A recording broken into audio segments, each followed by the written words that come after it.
Welcome to the Coder Catch Up podcast. My name is Jamie Jones. In this episode, I'm going to be talking about Style Guide, which has been released by Brad Frost.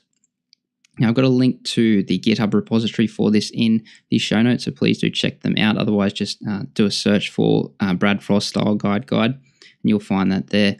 So what is Style Guide? Well, it's basically a boilerplate for creating your own custom style guide document or page. Basically is very much a boilerplate, and it's something that you should be owning yourself. So it's not something you'll clone down the repo and you'll pull from it regularly. It's something that if you do clone it down, I do recommend just blowing away the Git directory and creating your own Git repository inside it and managing it that way.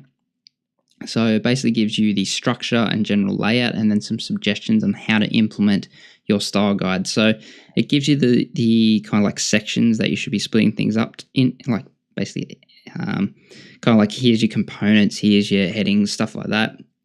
But it doesn't define how you should actually include how you want to list your headings and colors and things like that. But it does provide suggestions and links to other resources that will give you inspiration to kind of like how you want to do it. So you still got this ability to make it your own. It's not super opinionated, but it works super well. So how does it work? Like, how do you work it?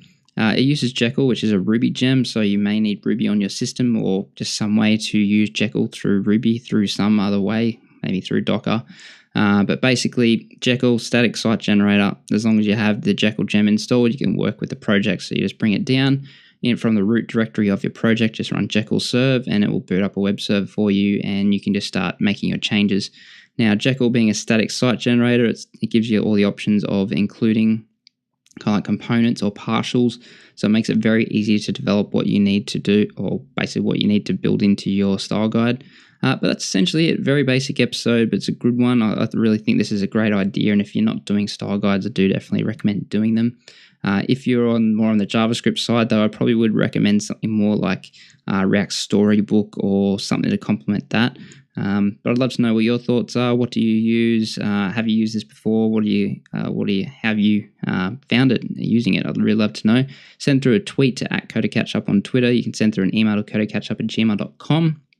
Or if you're watching this on YouTube, leave a comment in the comment section below. Or if you're listening in iTunes, go to codercatchup.com and comment on the particular episode. That's essentially it. No more from me. If you have any other questions, please let me know.